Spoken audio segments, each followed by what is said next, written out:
comic book haul for September 2021.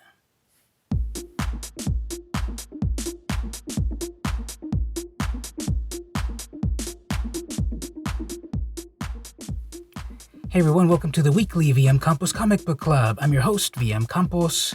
This video features my end of the month comic book haul where I show you all of the comic books I picked up this month. Spoiler alert, I will be going through the various pages of these comics. I'll try not to reveal the whole plot, but you're encouraged to visit your local comic shops and buy the books yourself. Tell them VM Campos sent you for a special discount of 69%. Nice! I've got a big pile of books to show you, so let's get started.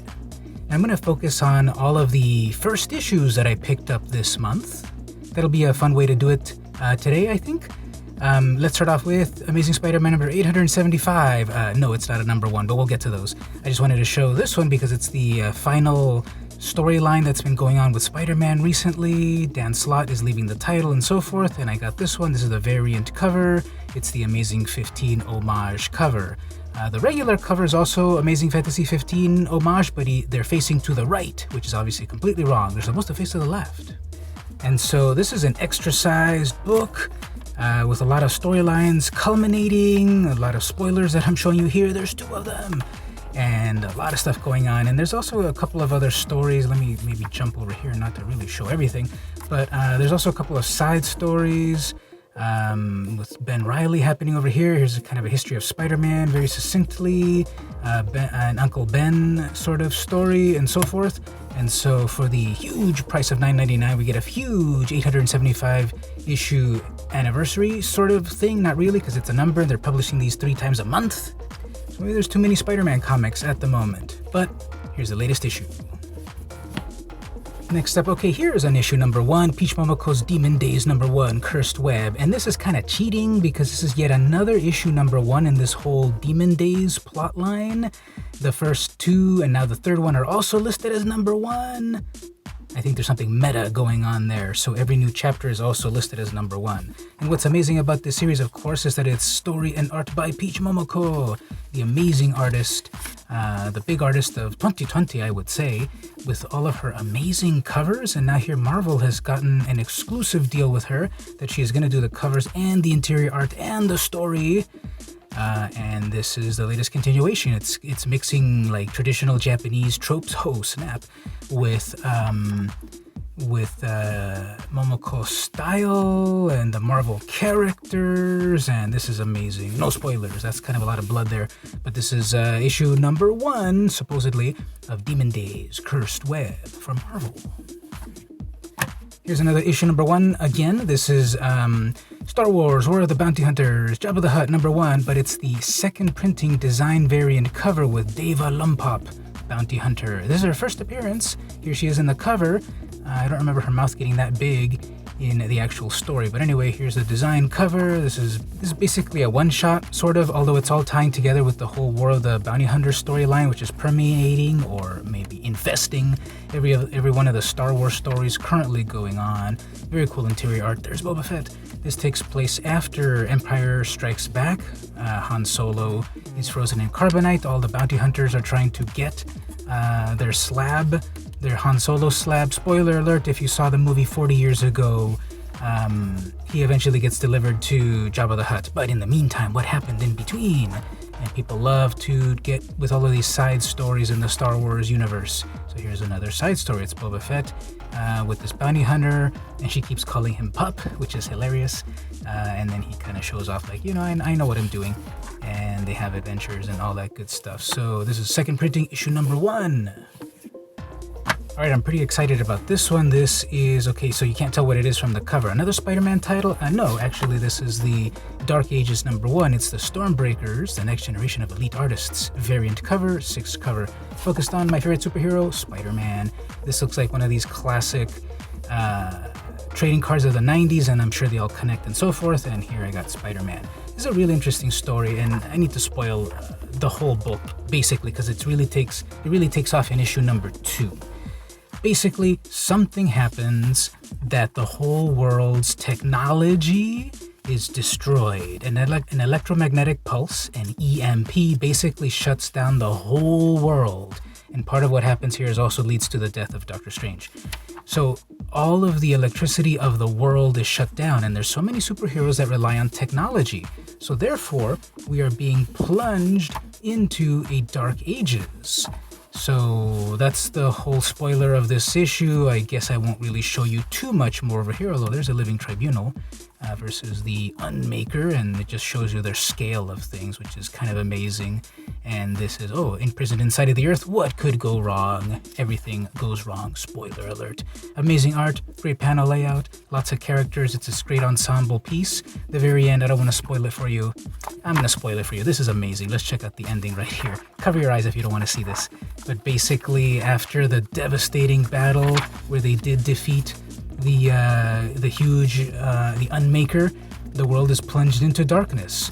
7 years later, this is when the story actually starts, and then we're getting basically steam-powered superheroes in the apocalyptic future. And what are all of these characters? I can't believe it. I can't wait to read issue number 2. Sorry I spoiled it all. Get issue number 1, read it yourself, and then buckle up for issue number 2 of this post-apocalyptic steampunk-ish world. This is Dark Ages number 1, Spider-Man variant. Moving over to the Distinguished Competition, I couldn't help pick this one up. This is continuing the nostalgia trip of it all, because we have Batman 89 and Wonder Woman 77, Batman 66, and here is sort of like the sequel of what would happen after the Richard Donner films, if Christopher Reeve was still Superman. So that's pretty cool that they're taking the real world and going off on a different direction, similar to what happened with Batman 89. I'm reading that one, it's very good. And here is What If Brainiac came into the world of the original Christopher Reeve Superman. So very good art, very on model for the characters. Very interesting to see how they take this classic Superman villain and put it into the more kind of lighthearted, that's iconic, the more lighthearted story of where you could believe a man could fly. So that's issue number 1, variant cover. Number 2, cardstock. So who would you eat, bang, kill? Here we have Harley Quinn, the animated series. Are you watching that raunchy series on streaming platforms? Here's the comic book version of it. And I love this cover. It's hilarious. They're making out and everyone's like, oh, sheesh. And Batgirl is like totally wet. And then over here we've got Batman and he's even wetter. So this is the just a comic book adaptation, side story of it all. It's really fun. I love this art. It's extremely cute. It's extremely cartoony. Take that, Gordon. And yeah, it's cute and sexy and and all like that. It's a continuation from the series. So yep, it kind of follows all of that. We'll see how much. The thing that they always shy past is the nudity. You know, you're gonna see the violence and the bad words and all of that, but you don't really see nudity. And that's just the conservative streak that runs through American culture. We love the violence and are scared of the sex. We need to talk to our therapists about that. Anyway, this is issue number 1 of Harley Quinn, the animated series, the Eat, Bang, Kill tour. I'm not reading Green Lantern, but I like annuals because they're sort of like a mini anthology oftentimes with a bunch of stories for the price of one, and often they are side stories that might not need a lot of continuity, so I picked up Green Lantern Annual 2021. But the main reason is that I picked it up for this amazing David Nakayama cover. This is amazing. Here we have the Yellow Lantern, Jessica Cruz. What's going on? I thought she was a Green Lantern. Yes, you have to read the stories and all of that. But this Dave Nakayama cover, it's amazing. It's yellow. It's just amazing. I can't say amazing enough, so I'll say it one more time. This cover is amazing, and that's the main reason I picked it up. Cardstock, heavy stock cover with DNA's art. Nice. After the Future State, we have the Fear State. Here's Batman Fear State Alpha number 1. So I am looking forward to this. Very cool interior art. How does the Scarecrow fit into the future storylines that are going to permeate all of the DC characters in the next several months? This is the starting point. And again, I love this art. It's very cool. It's this very modern style, but with also, it's realistic, but with also sort of like these cartoony aspects. So I always like and respect when they're able to do that. So this is Fear State Alpha. It's got a couple of stories leading into some big revelations in the future. This is a cardstock cover, variant cover, Fear State Alpha number 1. I'm an old school Lobo fan. Well, I got into him back in 1993 when I went to my very first San Diego Comic-Con. Not showing off, but I've been to every single Comic-Con since '93, except for the pandemic ones. And they gave us a free issue of Lobo comics, which was a very violent series, and they were just giving it away to everyone. I still have my copies. They're hilarious. Then I got into Lobo for the 90s, went back to his earlier issues. Yeah, I got a couple of copies of Omega Man number 3, his first appearance. And so Crush, when Crush debuted in Teen Titans, I had to pick up her books. She's so cool. I love the character. Here we have Crush and Lobo number 4. So it's not an issue number 1, but I wanted to show off this amazing cover, this variant cover, cardstock cover. Just love this so much. These colors are amazing. She looks so cool and tough. And by issue number 4, it's spoiling way too much, and there's prisons and all of that, and the art is amazing, and there's a lot of humor, and there's the fourth wall breaking and so forth. Check it out for yourself. I just wanted to show off this amazing cover to issue number 4. Over at Image Comics, there's a few issue number 1s that I picked up. Primordial number 1, Jeff Lemire and Andrea Sorrentino et al. Now, this is taking place during the space race between the United States and the Soviet Union. They were trying to get to the moon or into space first. And of course, what they had to do, not what they had to do, but what they did do was experiment on animals. They sent them up into space. So it's part real world, it's part fiction, it's sci-fi. It's amazing panel layouts as you're seeing here. This type of more expressionistic art is not everyone's cup of tea. People like the more realistic Alex Ross style, perhaps, as the pinnacle of the comic book format. But when you look at panels like this, and graphic design like this, and comics like this, it reminds you that comics can be everything and anything for everyone. And this is a great series because it's, again, mixing the real world with the fantasy stuff, the what-if sort of stuff, with very visually interesting interior art and cover art. And this is issue number 1 over at Image Comics. Speaking of why comics are so great, here's an issue number 2. It's not a number 1, and no, you don't read it like this, like a normal comic, you read it like this. Here we have Echolands number 2. I could have sworn I pre-ordered number 1, but it wasn't in my pile, so okay, I'll show you number 2. And it goes landscape. So basically every page is in landscape. It doesn't really fit in the camera. Apologies. Art is amazing. Art is very detailed. We have double page spreads, which is incredibly unique because you get a lot of art every time you turn the page. A lot of detail, a lot of story to look at. It's just really cool. I need to go back and get issue number 1 because I don't know what's going on in this story. So I need to go back to read issue number 1. I'll stop spoiling it for you. And then these covers are also drawn really well. So cardstock cover, Echolands number 2 from Image. Here's an issue number 1 second printing, The Me You Love in the Dark. So we've got this cool black and white cover, second printing. We're reuniting Scotty Young and Jorge Corona, who worked previously on Middle West, so you can kind of see a couple of influences there. Is this like a side story, perhaps? Probably not. But the creative team from that reunites here. And it's basically this story of intrigue and drama and scary houses and relationships and artists. And it's a very sort of, in this first issue, there's a lot of setting up the ambience, creating amazing panel layouts, and cartoony characters living in these fantastical worlds. And there's something about this house. I could have told you that from the cover. It's a scary house. Don't go in. But then we wouldn't have a comic. So here's issue number 1, second printing. Here's another issue number 1, second printing. Now, cover your eyes, kids, if you're not old enough to read comic books. But here we have Mirka Andolfo's latest project. After we had Unnatural, and then Mercy, Unsacred. I think that was the order. Now we have Paprika, Sweet Paprika. So basically, the main character, Paprika, she is a demon. It's fun because this world is full of demons and angels, which is just what happened previously on Unsacred, or in the original Italian Sacro Profano. And she's a successful businesswoman but has no time for love, even though she wants it, but it just doesn't quite happen. So here's the second printing, issue number 1. Real talk, I love this cover. It gives me a lot of feels. I might have to end this episode early and go take care of those feels, but we've got more comics to deal with. So here's Sweet Paprika number 1, second printing.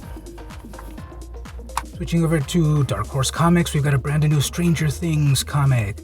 This is Stranger Things, Tomb of Ibuen, one of 4, cover C, with an obvious and beautiful homage to The Goonies. If you were of my age and you watched The Goonies back in the 80s, you loved that movie with, very meta, because we had, of course, Sean Astin, who was in that movie, and then Sean Astin, who was in Stranger Things.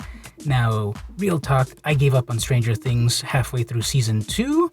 I kind of hate-watched season 2, and then when we got to season 3, I watched one episode, I'm like, I'm done with it. So if you love Stranger Things, keep at it. What I love about Stranger Things are the comic books, and I will always say that I would prefer the comics versus the streaming series versus the movie, because you're part of the comic. You make the story in your mind as you read it, instead of just sitting there and let the story wash over you. That's just me. But anyway, this is another side story. This takes place after that particular season, although we do have a flashback over here. There were some parts that were affecting, I'm not gonna lie. But in this side story here, which takes place after that season, we just have a side story where we find some Dungeons and Dragons stuff in Bob's old stuff, and then an adventure happens. So it's one of 4. I'm gonna be getting the variant covers, which I think are all going to be doing homages, and here we start off with Goonies homage. Do you like Hellboy but don't know where to get in? Regarding the comics, here is a one-shot Hellboy in the BPRD 1957 Family Ties. So Mike Mignola et al. Create a one-shot story. That's kind of spoiling it even on page 0. A one-shot story of the supernatural and adventuring and all of that stuff. So very cool art, very grimy art. Reminds me a bit of Charles Adlard, I suppose, in full color, however. And we've got some scary stuff, we've got some family stuff, dark secrets. Oh, that's scary. And so we've got the latest Hellboy one-shot, Family Ties. One more Dark Horse book. We've got Jeff Lemire's Maze Body. So this is art and story by Jeff Lemire, with coloring and lettering help from others. And this is another reason why I love comics. I haven't fully finished reading the story, I just browsed through it, but it's this auteur comic book where Lemire has created the whole story and the characters and is putting it together, and then we have this unconventional main character. He's an older man, he's got some trauma. Notice it's basically all black and white or sepia toned with some splashes of color. At first I thought it was just going to be splashing with red, but we also get other colors splashing here and there. So great expressions on even these simplified characters, and the panel layouts are created masterfully for you to really focus on the various emotions and landscapes and everything. So this is going to be a series for a few issues. Here's issue number 1 from Dark Horse. Moving over to IDW, I'm picking up Star Trek The Mirror War number 0. Okay, not an issue number 1, it's a number 0.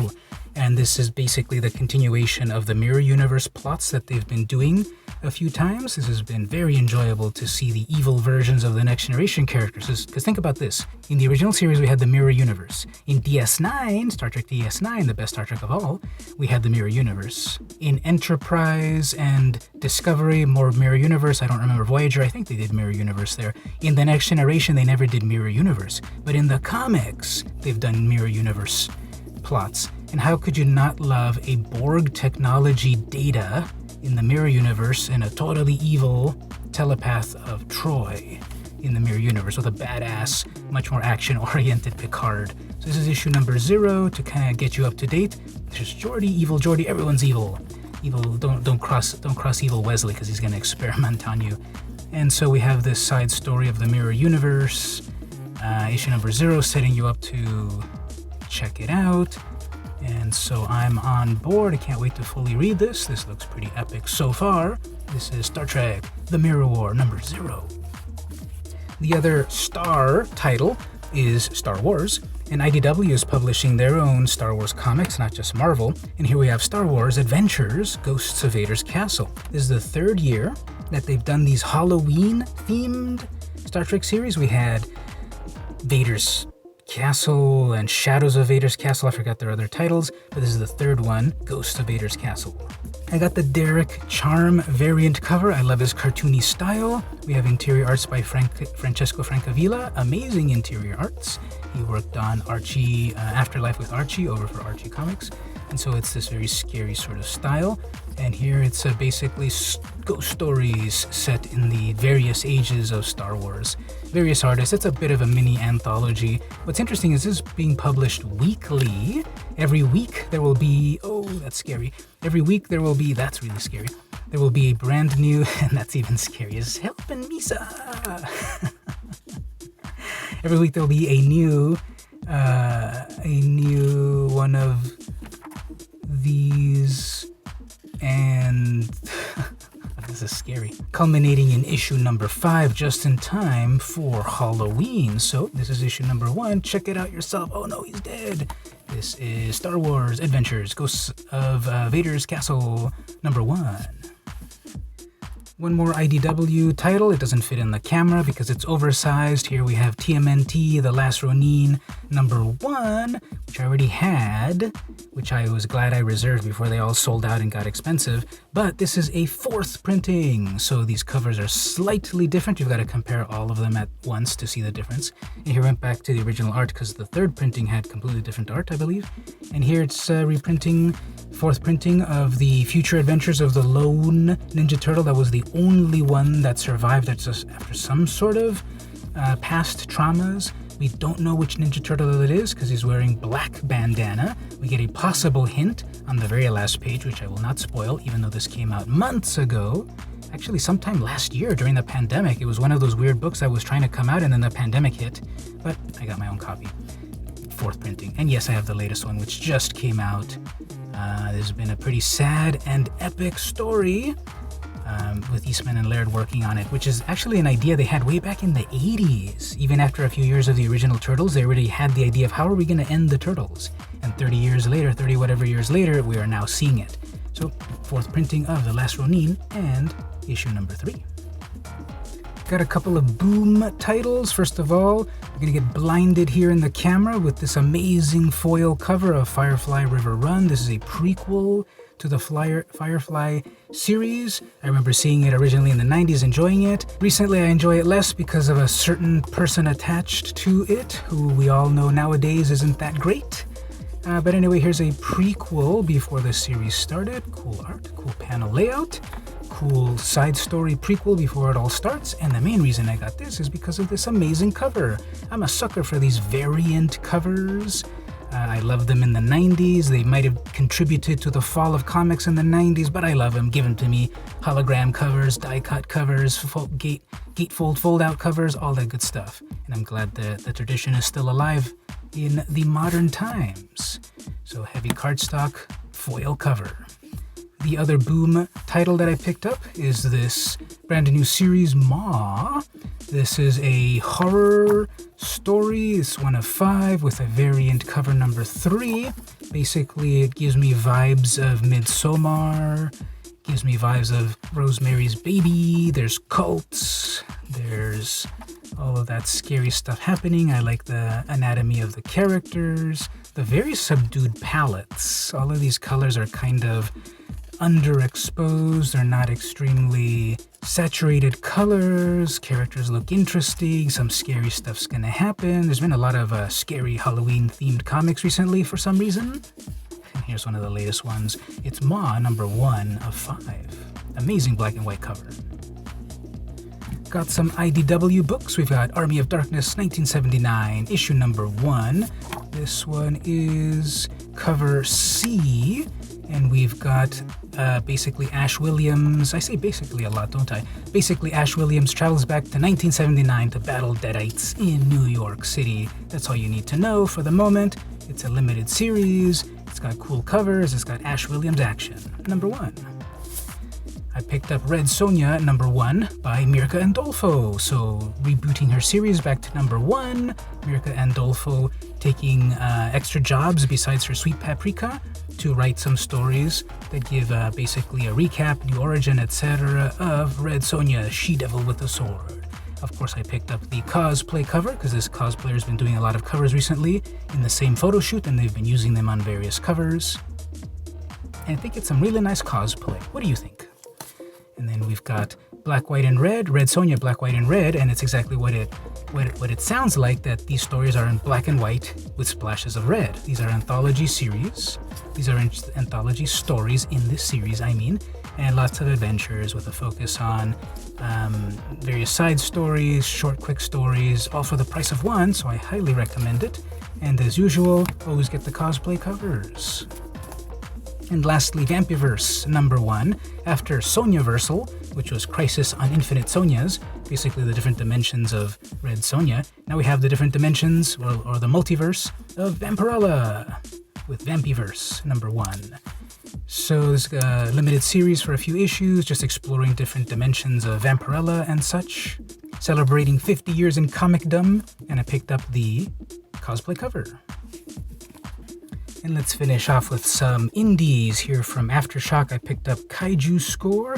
This is the comic book store exclusive to Now or Never Comics. Shout out, that's one of the shops I frequent in the area. They have their own exclusive variant cover. This is the sketch variant cover. Really enjoying it. And this is going to be a series, or it's been optioned or something. And this is first issue. Basically, it's mixing gangsters plus kaiju monsters and so forth. So congrats to Now or Never Comics for having their own variant cover. At Fantagraphics, are you reading Red Room? Here we have Red Room #1 second printing. This sort of sketch version with like fingerprints and everything. This looks really cool. I like its style. I won't show you anything on the inside. It's extremely violent, extremely graphic. No joke. It's pretty disturbing. But it's interesting to see what Ed Piskor is doing in terms of creating this weird world of internet violence, which may or may not exist in the real world, and I hope it doesn't. But here we have the second printing sketch variant.